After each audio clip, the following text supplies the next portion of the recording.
de fées en français. Le frère envieux et le génie vert. Il était une fois un soldat appelé David qui vivait dans le royaume de Glégoth. David était le commandant en chef du roi et était respecté de tous dans le royaume. Les petits garçons l'estimaient beaucoup et les plus vieux souhaitaient avoir des enfants qui seraient un jour comme lui. David, David, David! Merci, David, tu es un homme si bon. Moi, quand je serai grand, je serai comme toi. Tout le monde adorait David, sauf son frère, Danis. Danis était le plus jeune frère de David et il l'enviait beaucoup. C'était une poule mouillée et au contraire de son frère, les gens ne l'appréciaient pas beaucoup. David, cependant, adorait son frère. « David, tu as mangé ?» « Oh, ne t'occupe pas de moi et garde tes inquiétudes débiles pour toi, tu veux bien ?» Mais mon frère... Mais Danis ne l'écoutait pas. Un jour, quand David reçut des mains du roi une nouvelle médaille pour sa bravoure, Danis fut furieux. « Ça suffit, je n'en peux plus. Je ne peux plus vivre dans l'ombre de mon frère. Il est temps pour moi de partir. » Et ainsi, il partit pour le royaume voisin sur son cheval. Il cavala pendant des jours et arriva enfin à une forêt où il décida de s'arrêter pour se reposer. Enfin, je suis loin de mon frère et de ses suiveurs. Mais le roi n'arrête pas de le flatter. Ah. À cet instant, ses yeux tombèrent sur une lampe posée sous un arbre. Elle brillait fort et attira la curiosité de Danis. Cette lampe a une forme bizarre. Il la ramassa pour l'inspecter de plus près. Elle a l'air creuse et inutile. Cependant, je dois dire qu'elle brille beaucoup. Je vais la garder. Je devrais pouvoir la vendre au marché d'un village du coin et en tirer un petit quelque chose. Alors, il rangea la lampe dans son sac et partit chercher quelque chose à manger. Il cueillit assez de pommes pour lui seul et s'installa sous l'arbre pour les manger. Tandis qu'il s'apprêtait à croquer dans une pomme, il entendit une voix l'appeler. « Maître, donnez-moi à manger. Moi aussi, j'ai faim. »« Hein? Mais qui parle ?»« Maître, c'est moi, votre serviteur. Faites-moi sortir, maître, et nourrissez-moi. En échange, je vous donnerai tout ce que vous souhaitez. » Danis fut surpris quand il réalisa que la voix venait de son sac. « Je suis en train de rêver ou quoi ?» Il plongea la main dans son sac pour en ressortir la lampe. Salut! Il y a quelqu'un là-dedans? Oui, maître, moi. Hein? Maître, ne vous inquiétez pas, je suis votre serviteur. Frottez un peu la lampe et j'en sortirai. Comment être sûr que tu ne me feras pas de mal? Parce que vous détenez la lampe, et quiconque détient la lampe est mon maître. Danis réfléchit en silence un moment. Bon, je ne risque rien à essayer. Et ainsi, il frotta la lampe et d'un coup d'un seul, en sortit une fumée colorée. La fumée laissa ensuite place à un génie vert. Danis fut interloqué. Maître, merci de m'avoir fait sortir. J'ai vraiment faim. Cela ne vous dérange pas que je mange ces pommes? Hein? Oui, vas-y. Danis regarda le génie manger toutes les pommes en un instant. Il frotta son ventre et fit un rot. Excusez-moi. Berk! Maintenant, maître, dites-moi quels sont vos souhaits et je les exaucerai en un instant. Construis-moi une maison remplie de tout le luxe du monde que même un roi ne possède pas. Ah, comme vous voudrez, maître. Et en une seconde, d'un nuage de fumée émergea une somptueuse maison. Elle était couleur d'or et de nombreux oiseaux chantaient tout autour. Waouh! C'est incroyable! Que souhaitez-vous d'autre, maître? Je veux que tu m'amènes la princesse Lana. Oh, mais maître, cela voudrait dire l'enlever. Voulez-vous vraiment que je fasse ça? Oui, je le veux.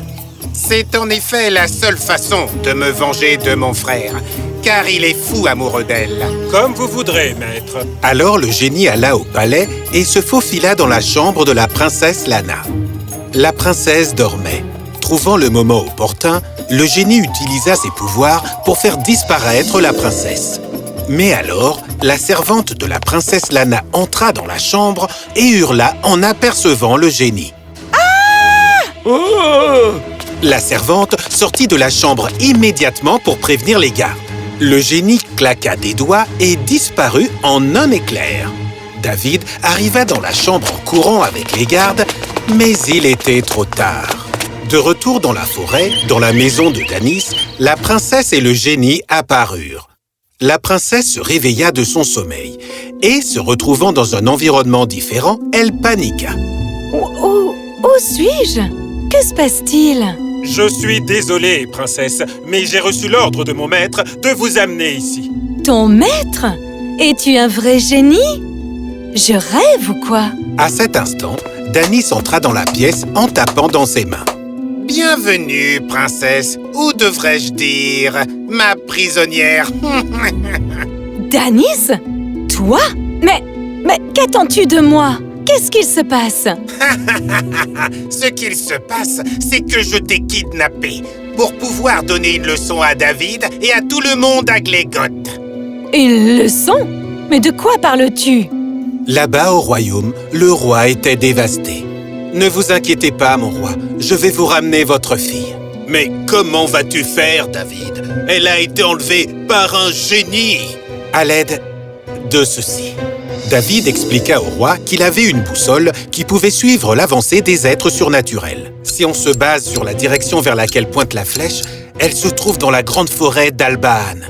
Alors vas-y, ô mon courageux David, et ramène-moi ma fille. Ramène-moi aussi la personne qui a osé la capturer. Je lui ferai subir la pire des punitions.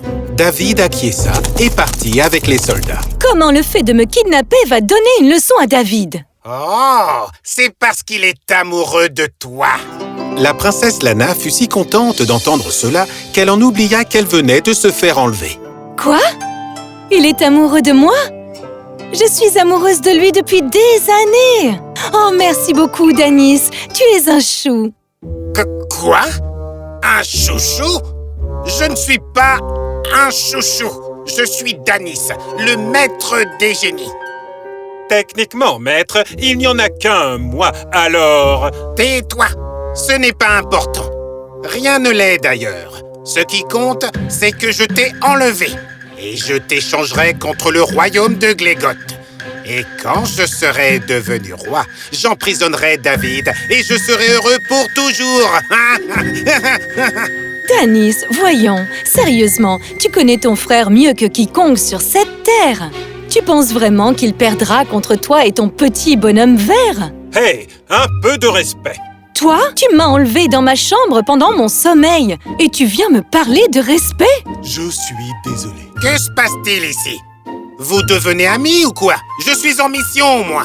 Alors la fenêtre s'ouvrit à grand fracas et David entra, suspendu à une corde. Désolé d'être en retard. Tu n'as rien, ma princesse?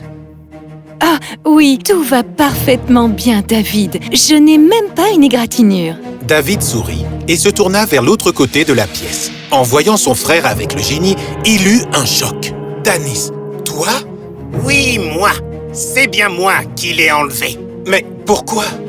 Parce que je te déteste. J'ai horreur que tout le monde t'estime et soit en adoration devant toi alors que personne ne s'intéresse à moi.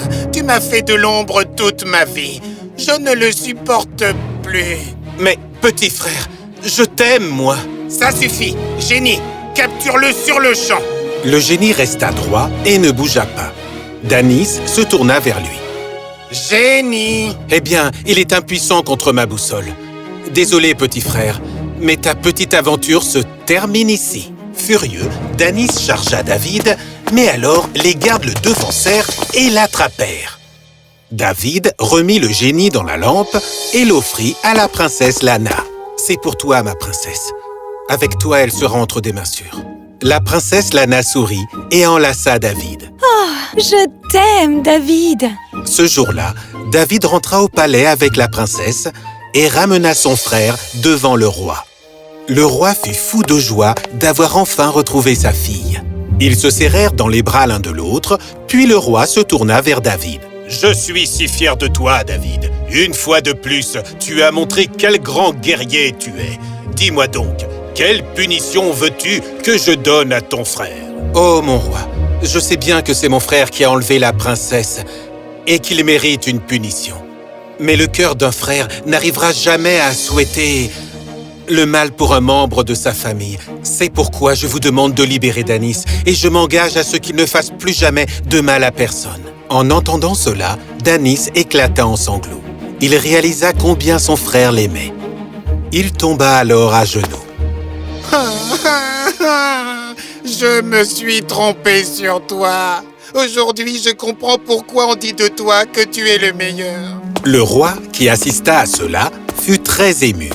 On dirait bien que tu as appris ta leçon, Danis. Mais je dois quand même te punir. Je t'appointe chevalier de l'armée royale.